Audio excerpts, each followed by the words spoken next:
And now, it's time to sit back and enjoy the Two True Freaks Internet Radio Broadcast. Attention, people of Earth. Do not resist us. All who oppose us shall be annihilated. We command the most powerful army of monsters in the universe. They are sure to defeat your Earth monsters. All those who are hearing this are now under the control of the Earth Destruction Directive.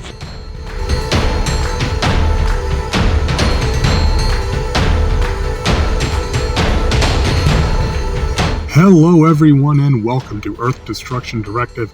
I am your host as always, Mr. Luke Giaconetti. I'd like to thank everyone for downloading and listening to the show today. Our last episode, we took a look at episodes 36 and 37 of the classic Subaraya series Ultraman, featuring the monsters Zaragas and Geronimon, and of course Geronimon brought a few friends along with him. Today we are going to be changing tack a little bit, and we're going to be taking a look at a Chinese modern giant monster film, taking a look at the movie Snow Monster. But before we get to that, we do have some news to cover, so let's get right into it. Godzilla Minus One, you knew this was going to be the top story, has become a rampaging success all over the globe.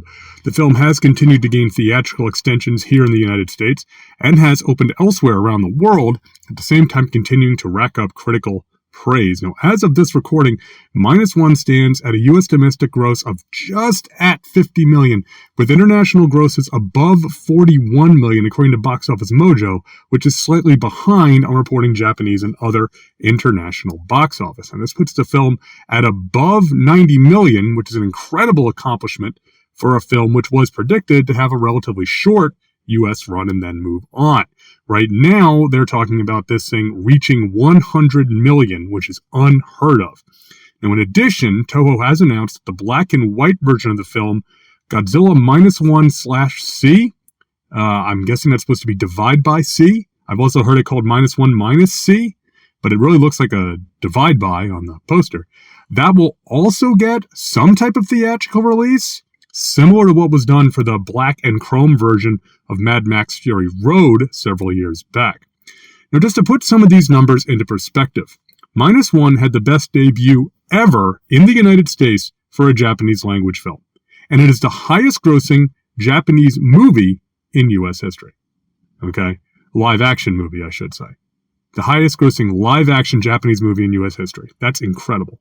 Now, the film currently has the sixth highest gross in the U.S. for a foreign language film of all time, passing Pan's Labyrinth and within reach of the films Parasite and Hero. All of this comes with a 98% fresh rating on Rotten Tomatoes, which all of you know I personally am not interested in. But in this case, it's illustrative of the fact that the film is popular both with viewers and critics, which you know a genre film is not always the case. The rampage just keeps on going, so who knows where it'll end. No official word yet on home media releases, but for now, I'm just enjoying the ride for as long as it lasts. In MonsterVerse news, the trailer for Godzilla x Kong, The New Empire, dropped last month, ironically coming out the same weekend that Minus One began its U.S. theatrical run. So this trailer got a lot of chatter, and not all of it good. The main thing, which I've seen folks vetching about online, is that Godzilla has what looks to be bright pink spines, which really seem to set some people off. Personally, this did not bother me, because if nothing else, it reminded me of Godzilla 2000, but, Shin Godzilla as well, so, Another thing I've heard complaints about were where Godzilla and Kong were charging at the camera like buddies in an action movie. I'm not sure why this ticked people off, but hey, someone once told me that I like everything, so what do I know? Be that as it may, there's a lot of neat and unusual stuff in this trailer involving the Hollow Earth, which I predicted a couple of years ago that they were going to lean heavy on Hollow Earth, and I'm glad to see that appears to be the case. And additional members of Kong's species, including a juvenile giant ape, which looks like they will be putting Little G from Godzilla vs. Space Godzilla on notice when it comes to the cuteness factor. The other piece which stuck out to me was Kong wearing a mechanical glove, which would suggest that Kong will be digging. Dig, Kong! Dig! I've been avoiding spoilers as much as I possibly can for this film, as I find that helps me enjoy a film when I do see it. This is a challenge here, as the merchandise, including toys, have started coming out seemingly en masse. There are evidently several other monsters in the toy merchandise, so tread lightly if you are like me avoiding spoilers. Now, originally Godzilla x Kong was set to be released on April 12th, but just before I wrote this, Warner Brothers shuffled the schedule around, and the film is now set to be released in the US on March 29th. Personally, I am cool with the March release date because you will recall that Godzilla vs. Kong came out in March and did well at the box office, so I have high hopes for Godzilla x Kong as well.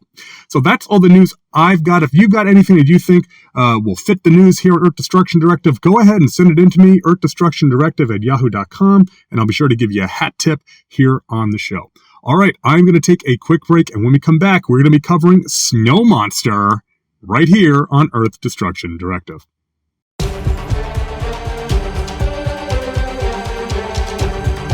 What do you get when a fantasy, gaming, horror, sci-fi geek and an Army veteran history nerd want to do a comic book related podcast? Why, you get the Weird Warriors podcast, of course. Weird War Tales was a 124-issue DC comic book series published from 1971 to 1983. Along the way, we'll sidetrack on to an occasional special mission where we discuss an issue of a like-themed comic book from a different title or publisher. There are also the rare Road Warriors episodes where we report on comic-related road trips like conventions or visiting the homes and grave sites of comic greats. We'll nitpick what the comics creative team got wrong and crow about what they got right. We'll also break down the facts behind the fiction in the stories, which is sometimes quite weird in its own right. Even the letters page and our favorite ads can't escape our judgment, just as we can't escape yours in our own dead letter office mailbag. Torpedo-eating dinosaurs. Haunted chateaus. Time-traveling rats. Zombie robots. Day-walking vampires. Gargoyle armies. And that's just in the first 20 Weird War Tales episodes. So, report for duty with the Weird Warriors podcast with Max and Rich, where we promise to make war no more. All right, we are back here on Earth Destruction Directive. Snow Monster, known in Mandarin as Da Zhu Guai, aka Snow Monster vs. Ice Shark in some releases, was released in China on September 10th, 2019, evidently going direct to streaming at that time. The film made its way over to the US for streaming on November 12th, 2021, and came to DVD a year later. So 2 writers are credited. The first is Xingfang Zhang, whose other credits include other genre films such as Snake 2, Snake 3, and a picture called Restart the Earth, which has a rather intriguing description. In order to combat desertification, humans have developed drugs that promote the accelerated reproduction of plant cells, but they have accidentally liberated the stress systems of plants and awakened plant emotions. Plant emotions! Huh! The other writer credited is Pianjia Leng, but this film is their only credit that I could find. Our director is Huang He, who, like Zhang, has a few other genre credits, including what looks like a family fantasy film called Underground Monster, that looks pretty interesting, and a Chinese historical fantasy epic entitled Di Ranjai and the Flying Demon Head. You know, it's funny because we get all these Japanese cultural things over here in the U.S. between the import of various anime and tokusatsu and all that. And we do get Asia files, but sometimes there are some things that happen as far as in Chinese film and Chinese pop culture that it just sounds so crazy, but we just never see them over here. So, maybe we'll see some more of these later. I don't know. So our synopsis here, this is my synopsis. I couldn't find a real good synopsis for this film, so this is my take on it, and it goes a little something like this. Shen Jian is leading a team from Hongjin Research into a mysterious snowy area near the Arctic. The expedition finds strange geomagnetic readings which are theorized to create biogenetic changes in animal life. Shen is being monitored by the team back at Hongjin, including the chairman, who happens to be her father, when something large and hairy appears and wrecks their snowcat, sending it tumbling down a mountainside, cutting off all communication. Desperate to recover Shen, Hong Jin sends Wen Kai to recruit Ren, a relic hunter/explorer/adventurer who also happens to be Shen's ex. Ren is disinterested in helping Hong Jin, but eventually softens when he learns that Shen is in trouble. Hong Jin assembles a team consisting of Ren, Wen Kai, Shen's uncle, Dr. Lin, a geneticist, and a team of mercenaries led by the tough guy, Tyson. Getting to the last known location of the snowcat proves a challenge, as Ren leads the team to a volcanic area which had similar geomagnetic readings to what the team found when they were lost.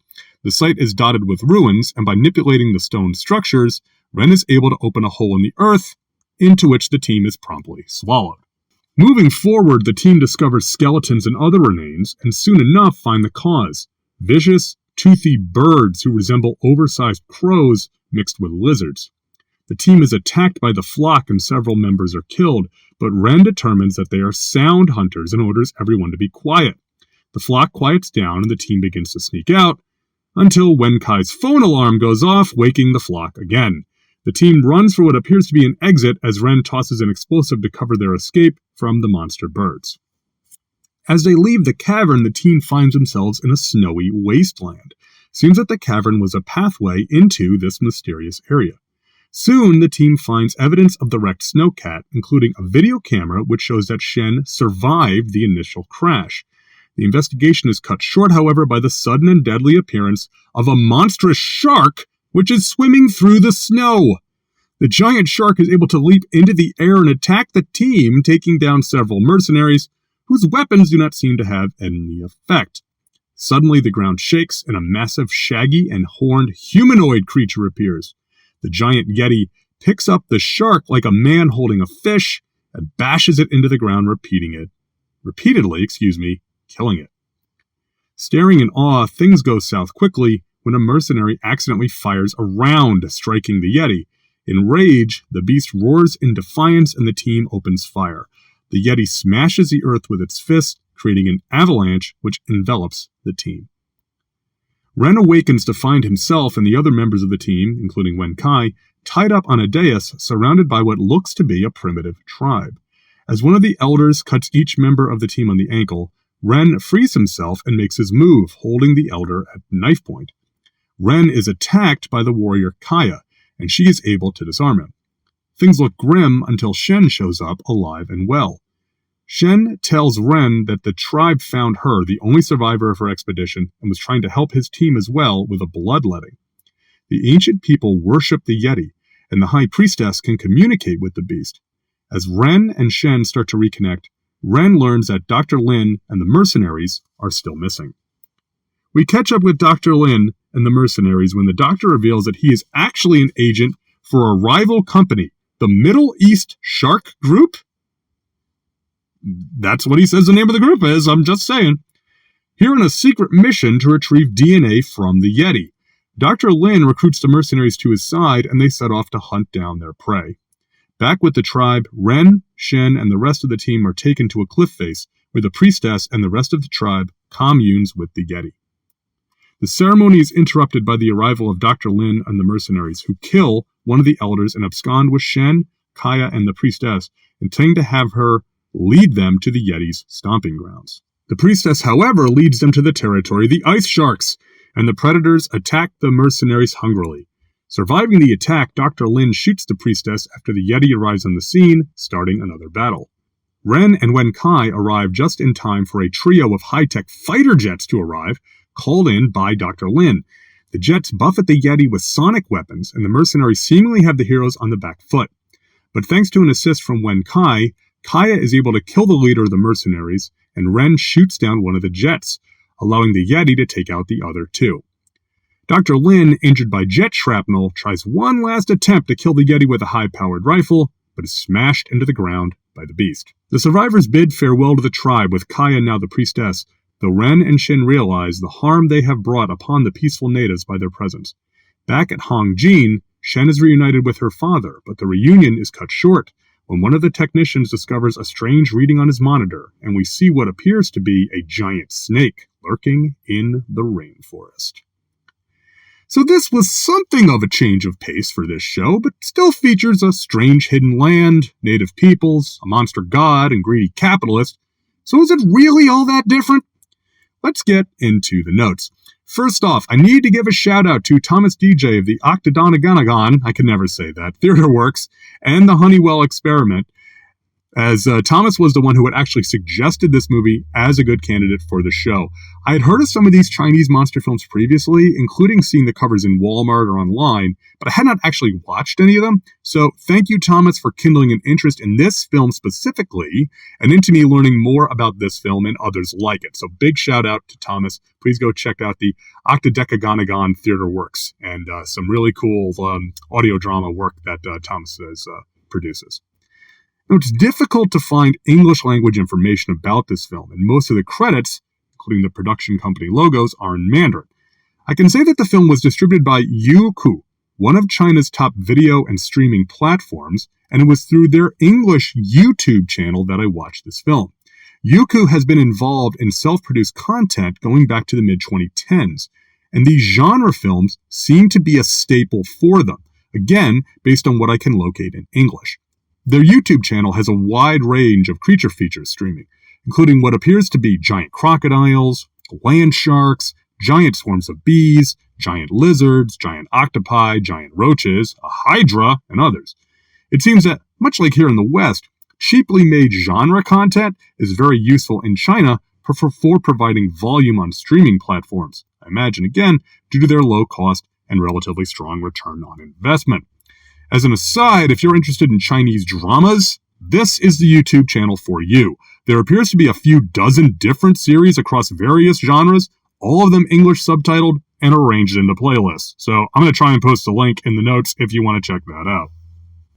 Given this background, and the fact that the film is readily available for streaming here in the West, I think it is fair to compare it against Western cheapy creature features.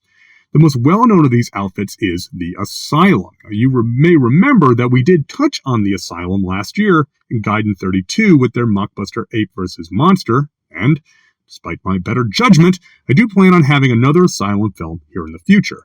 But go on to any of the free, ad-supporting streaming services, such as Tubi or Pluto, or dig into even the paid services like Paramount Plus and Peacock, and you will find dozens of cheap independent horror films of every size and shape and color, including creature features. Now, compared to those films, of which I've watched my fair share, I do have to say that Snow Monster is actually a touch better made. The film is shot well and looks legitimately nice for the most part. It lacks the shot-on-digital video feel, which hobbles a lot of these features, making them look cheaper than they probably were. Even, air quotes up to the mic, big independent outfits like Full Moon suffers with the digital video look, which is distressing given Full Moon's OG output always looking sharp even when the content itself was questionable, but that's a whole other can of worms. So straight out, even watching on a computer monitor, and not a particularly high-end one, Snow Monster looks more like a legit movie than many other cheap modern monster movies. The script is reasonable and straightforward, but not exactly creative. It's a standard plot of an expedition going into the mysterious Lost World, finding a sheltered civilization of native peoples, encountering their benevolent monster god, and then bringing strife to the land by humanity's greed and capitalistic urges. Perhaps I'm being too lenient, but I don't have too much of an issue with using a stock story for a film like this. I've said it before, and I'll say it again, if you're going to rip something off, ripping off a tried-and-true classic is a fair approach.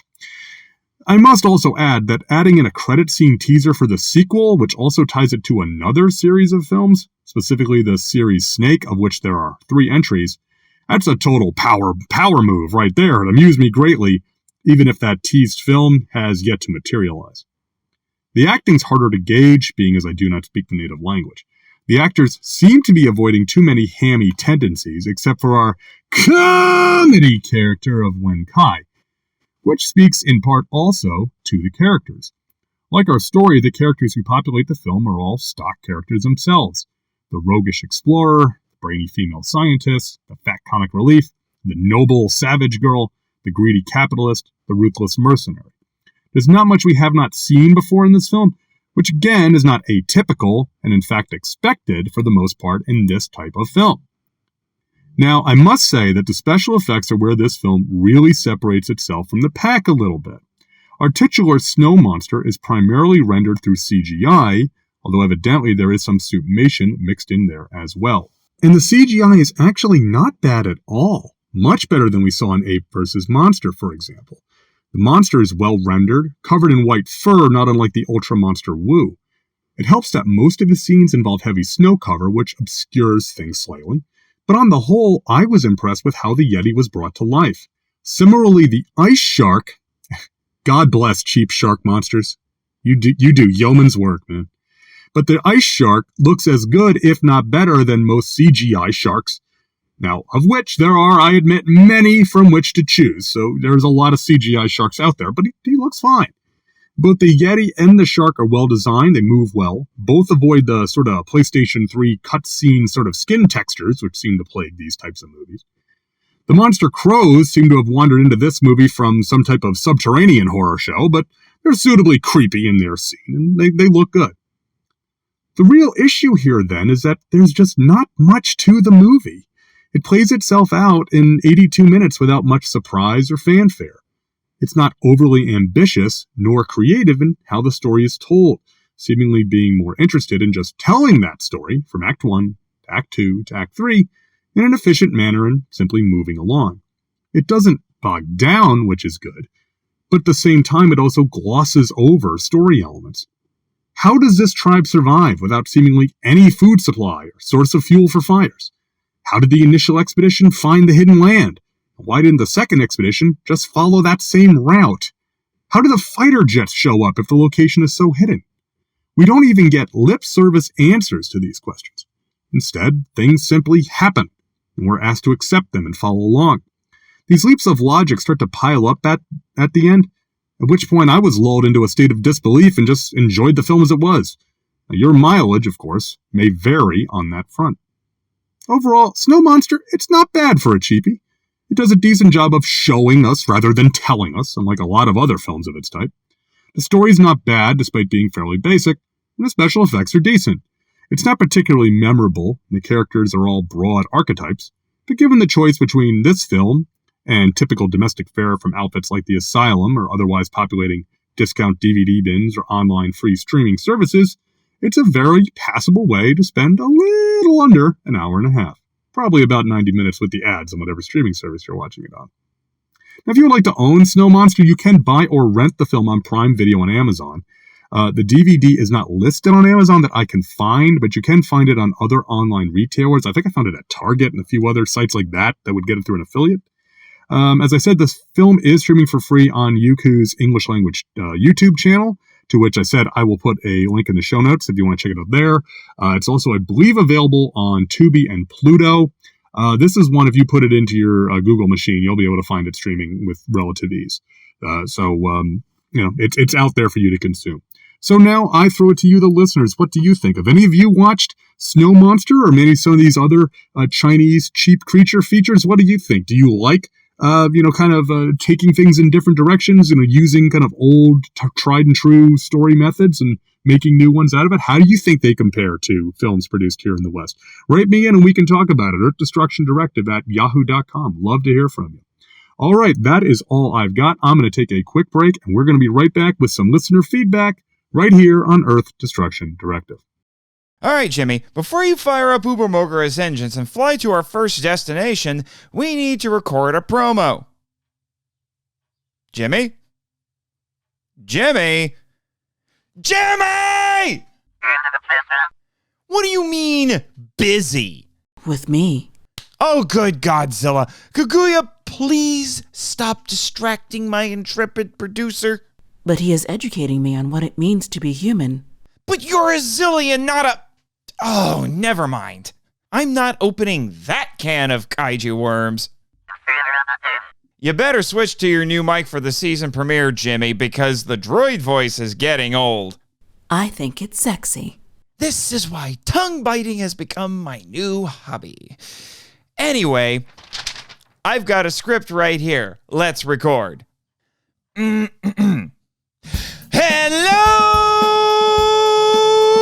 kaiju lovers! viewers! This is Nate Marchand coming to you live from our mobile studio in Ubamokara because for Season 4, MIFV is going international. Yes, with the all-American kaiju behind us, we're globetrotting because, as Jonah Heston rapped, every country has a monster. We'll be visiting places like Hong Kong, South Korea, and Denmark and see that, unlike what some may say, kaiju aren't only Japanese.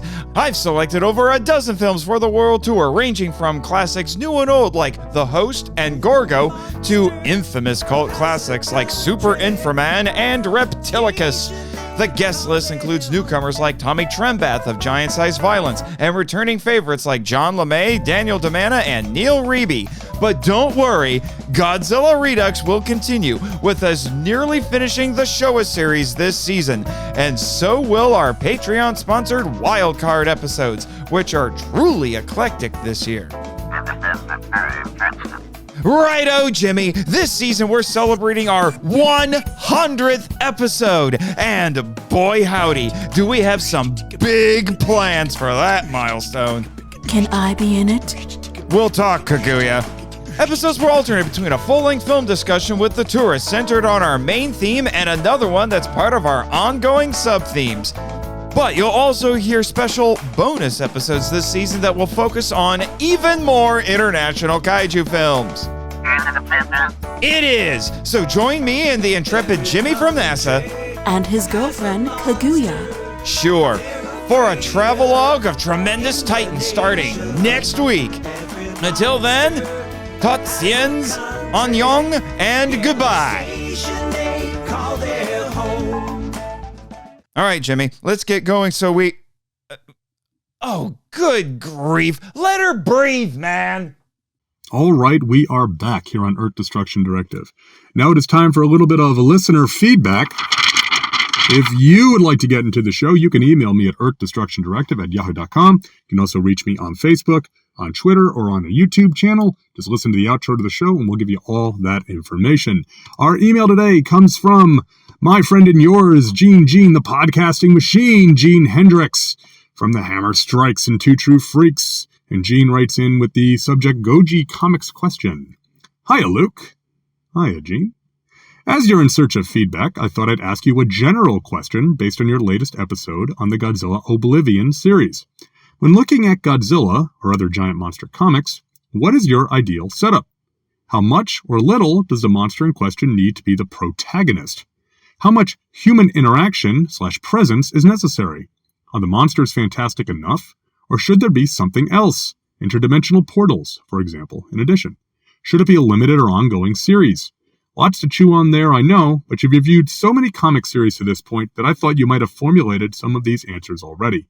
Keep 'em stompin', Gene. As I said, the Hammer Strikes, the Hammer Podcast, Quantum Cast, Anime Freaks, all sorts of stuff that Gene is involved with. So, Gene, first off, thank you very much for your email.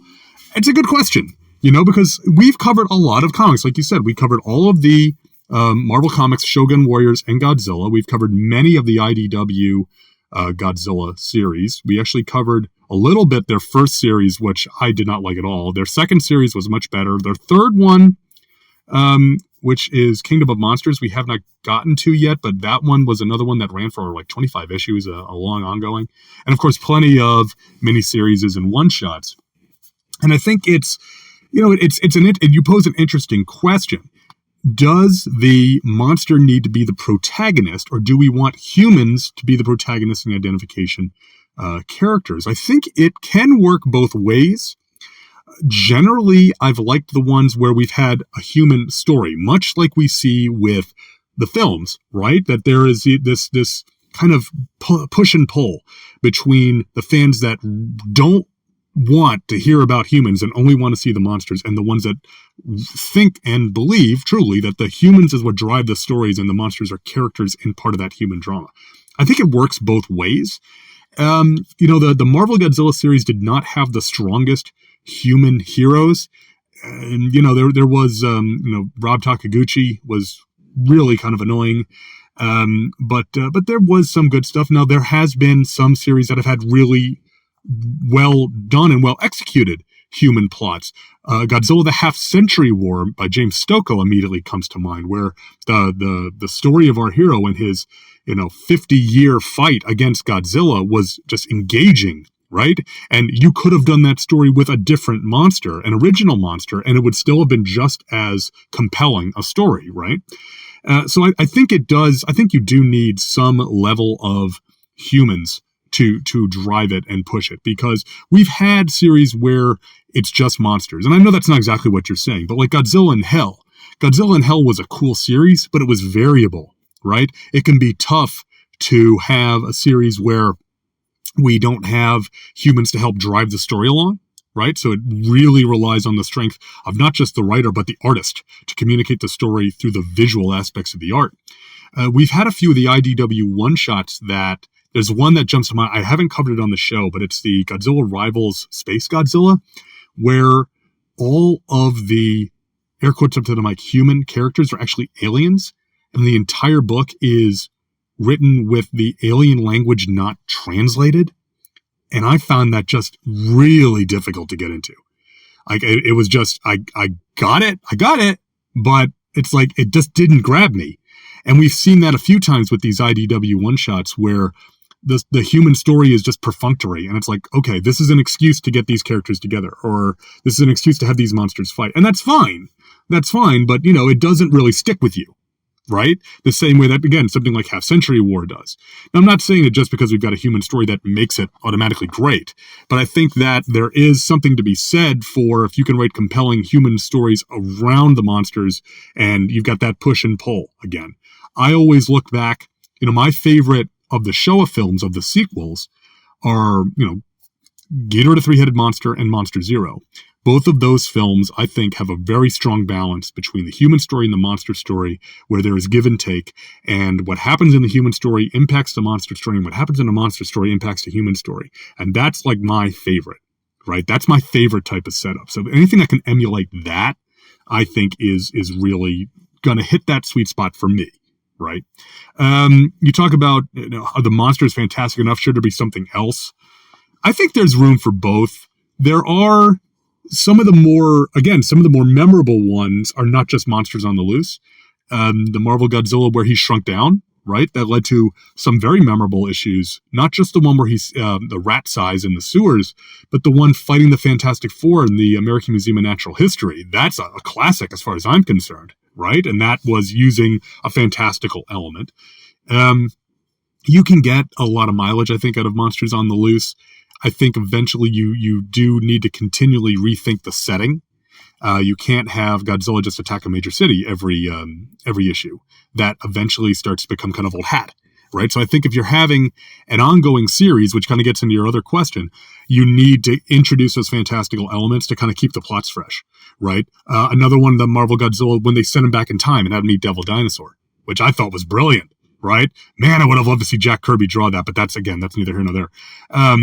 So that I think is I think you need those fantastical elements if you're doing the ongoing. On a limited series, again, I think the fantastical elements make a lot of sense because you've got a finite story, right? And so that's like the elevator pitch.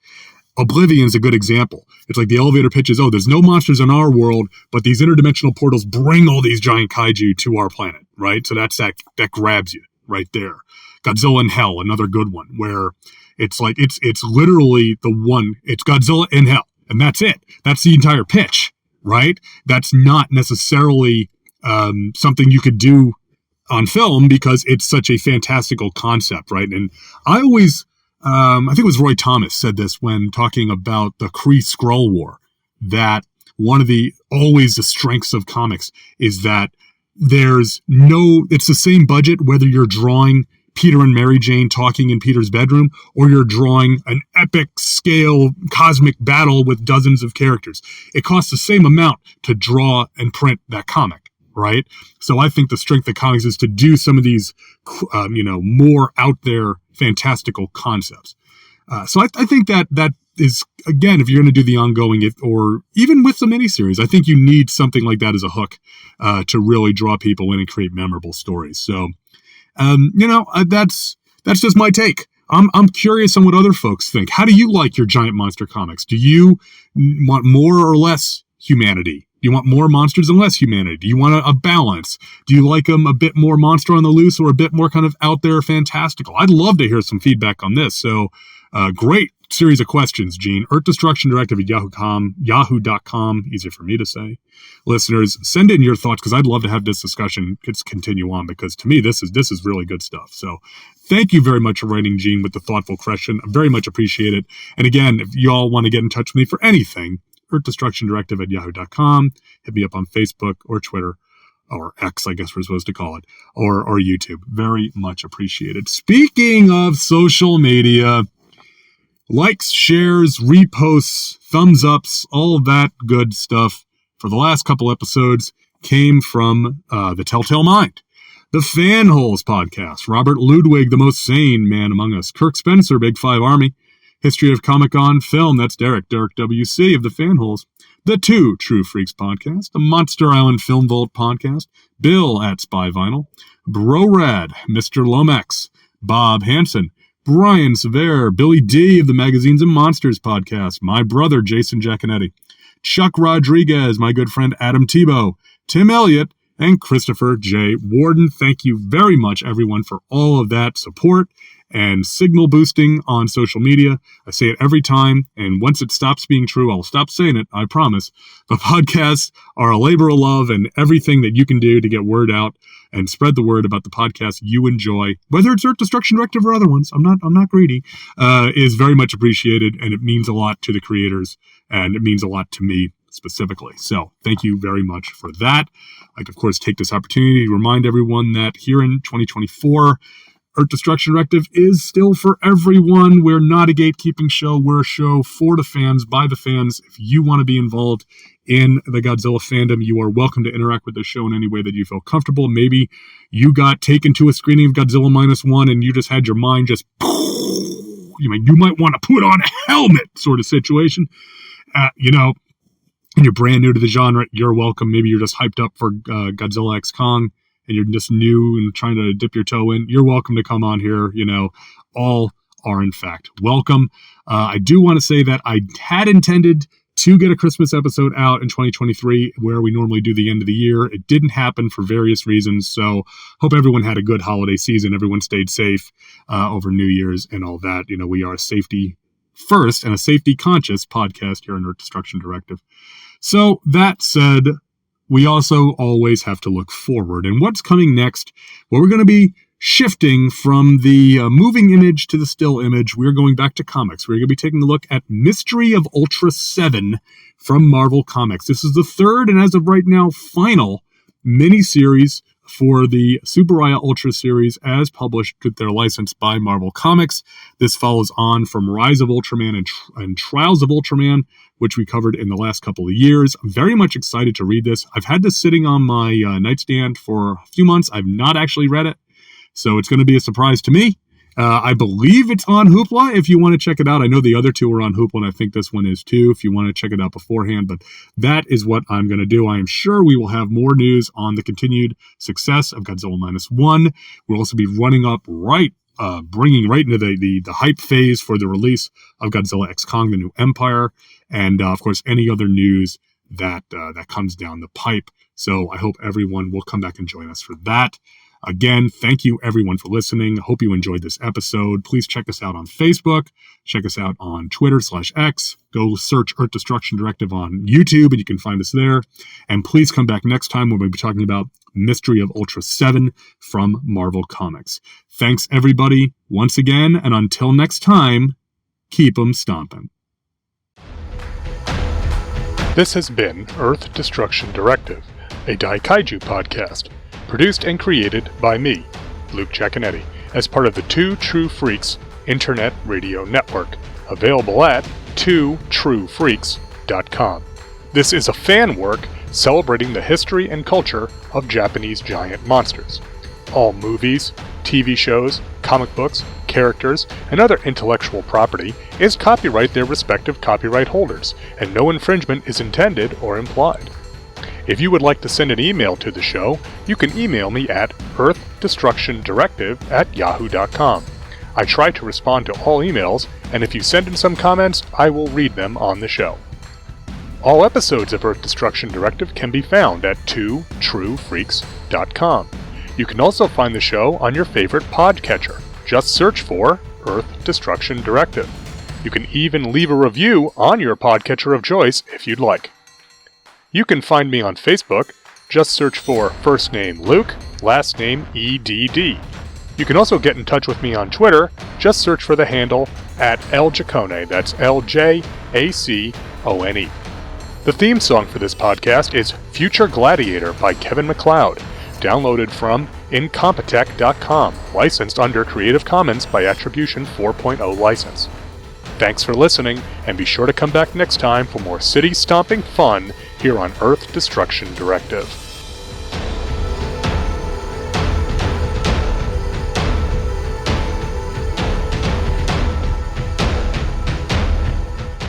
Tune in next time to hear the crusty old podcaster from Oklahoma say, There's a WTF moment if I ever saw one.